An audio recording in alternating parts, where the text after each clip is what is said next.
Salut à tous, j'espère que vous allez bien. Je suis hyper contente de vous retrouver aujourd'hui pour mes favoris coutures du mois de mai. Je commence tout de suite avec un patron que j'ai cousu. C'est la robe Charlie Anne d'une marque australienne. J'ai eu ce patron dans une nouvelle boutique de patrons française qui s'appelle All My Pattern.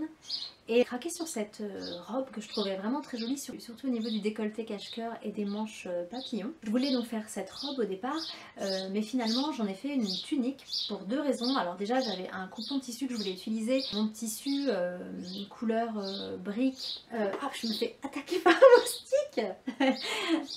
C'était donc un coton couleur brique de la marque See You at Six que j'avais eu dans la boutique de la mercerie Rascol.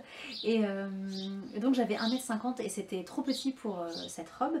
Donc finalement je me suis dit que j'allais en faire une tunique. Et aussi j'ai pas eu trop de regrets parce que la robe en fait elle est donc coupée d'une manière, et ça, je l'ai vu directement sur les photos, elle est coupée toute droite, et moi c'est pas forcément des formes qui me vont. On voit par exemple la créatrice, sa silhouette est plutôt comme ça en fait, et je trouve que ça lui va super bien.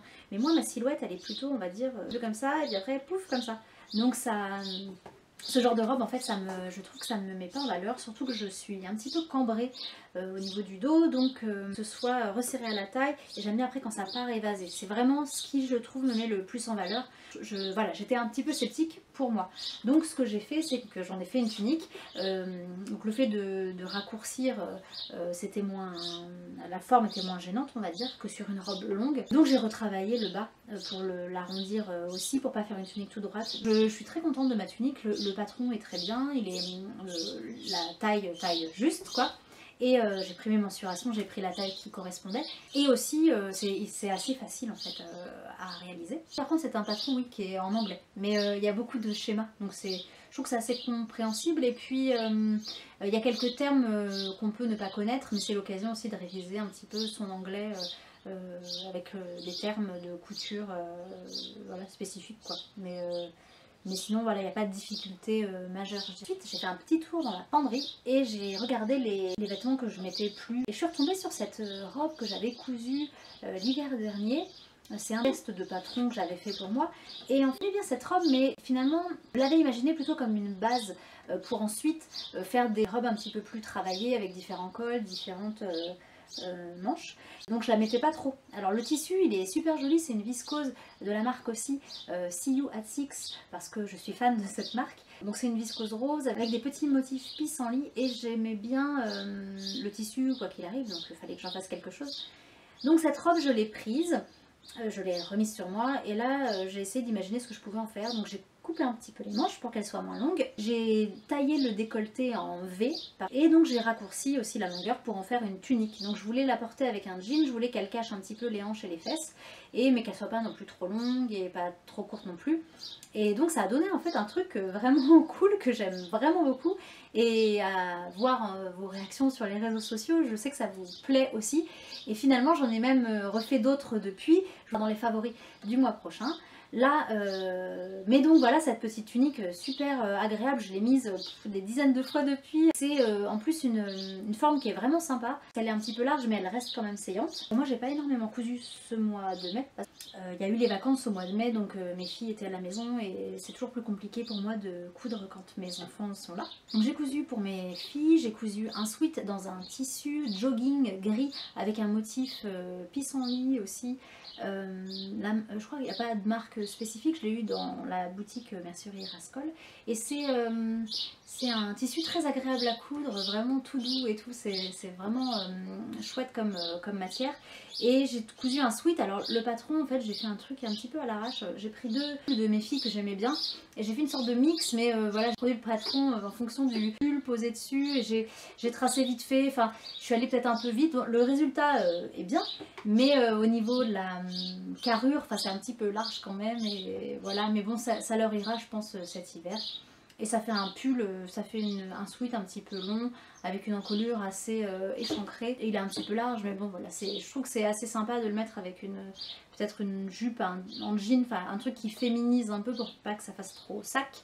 Mais voilà, donc c'était la petite couture rapide et qui fonctionne, mais j'en suis pas non plus extrêmement fière, mais je trouve qu'il est assez cool quand même. Cousu aussi une petite tunique. Alors en fait à la base c'est un patron de robe que j'avais eu via Modes et Travaux. C'est une robe que j'ai faite plusieurs fois déjà. J'avais un petit peu revisité le patron à ma sauce pour arranger un petit peu certains détails. Et depuis, je le couds assez souvent.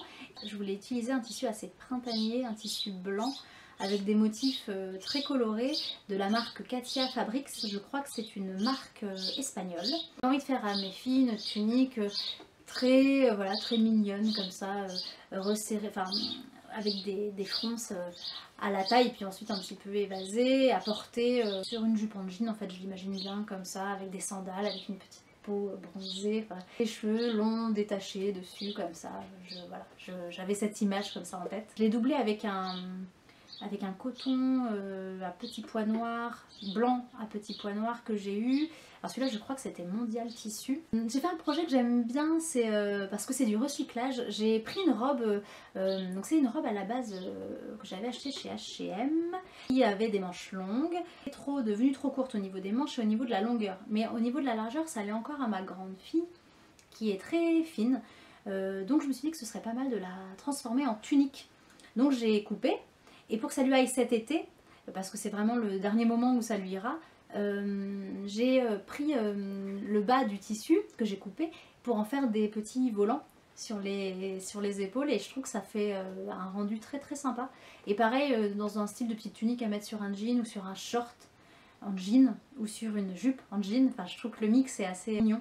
Ça a un petit côté quand même cool, mais en étant assez ouais, féminin. Et je vais terminer ces favoris du mois de mai avec 2 livres. Le premier livre, vous l'avez peut-être déjà vu, parce que je vous l'ai fait gagner sur les réseaux sociaux. Donc c'est 9 mois pour coudre les indispensables de bébé, de Sarah Despoisses aux éditions L'Inédite. Ce livre, je l'ai trouvé vraiment sympa. Alors déjà il est très joli, hein, comme ça, les couleurs et tout, les formes. Mais ce que j'ai beaucoup aimé, c'est la répartition des projets en fonction des 3 trimestres de la grossesse. J'ai bien aimé parce que ça m'a vraiment rappelé des souvenirs de mes grossesses, et en fait quand j'étais enceinte je cousais énormément pour mon travail, et c'est vrai qu'au bout de le 3e trimestre surtout c'était vraiment l'horreur, parce que moi en plus j'ai cousu vraiment jusqu'à la fin.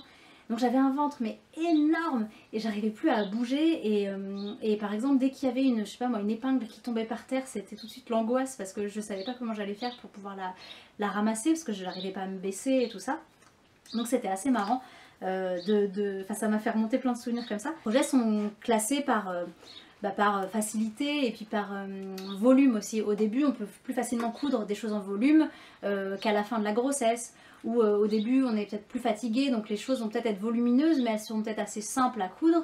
Au milieu, le 2e trimestre, là souvent c'est le trimestre où tout va bien, on se sent beaucoup mieux, on a un regain d'énergie, donc là c'est des choses un petit peu plus complexes. Et ensuite à la fin, là la fin on n'en peut plus, on est en mode baleine, et du coup là c'est vraiment des tout petits trucs quoi, genre attache tétine, anneau de dentition, un petit doudou, donc voilà. Et j'ai trouvé que voilà, c'était une super idée d'avoir fait ça comme ça. En plus donc c'est vraiment les trucs de base à coudre pour un bébé, des choses très utiles, notamment la gigoteuse. Moi j'en avais cousu une aussi, et j'avais trouvé ça vraiment chouette de faire sa propre gigoteuse, surtout que ça coûte je trouve un petit peu cher dans le commerce, donc c'est assez sympa de la faire soi-même. Des sacs à langer, ou même un sac pour, voilà, pour amener tout le bazar de bébé. Un autre livre coup de cœur, c'est Coudre le stretch de Marie Poisson, aux éditions La Plage. Je suis trop contente d'avoir ce livre, je le voulais depuis longtemps, et je me suis décidée à le prendre. Quand je l'ai reçu, le lendemain, mon ordi s'est fait une mise à jour, et ce qui a duré 1h30, donc je ne pouvais pas travailler. Donc je me suis mise à lire ce bouquin, et j'ai lu toute la partie théorique, donc ça nous explique comment coudre le stretch. Il y a un petit peu d'histoire, un petit peu de technique, un petit peu de tout ce qui concerne le matériel, etc. etc. Donc très utile. Et ensuite à la fin, on a la partie pratique avec donc il y a des planches de patron dedans, Et donc on peut faire plusieurs modèles, il y a plusieurs bases de modèles et on peut les décliner. Ce livre de toute façon, je vais vous en parler plus en détail, je vais écrire un article dessus et puis je vais le tester bien évidemment parce que voilà, j'avais très envie de la voir quoi, et c'est rigolo, il y a un haut en plus, je m'étais déjà fait des hauts comme ça, je vous avais fait un tuto aussi sur mon blog. Bon après à l'époque je savais pas faire de patronage numérique, donc j'avais fait qu'une seule taille, mais c'est drôle parce qu'en fait c'est un peu le même principe et j'adore ce genre de haut. Je le cherche, je vous le montre, il est où? Je crois que c'est Erel son petit nom. Donc c'est, alors attendez, est-ce qu'on va voir mon truc? En fait c'est un haut sans emmanchure. Voilà, moi celui que j'avais fait, il ressemblait un peu. Ça vient de couper, donc j'espère que vous avez eu la fin de ce que je racontais au sujet du livre Coudre le stretch. Merci d'avoir regardé cette vidéo, je vous fais des gros bisous et je vous dis à très bientôt. Ciao!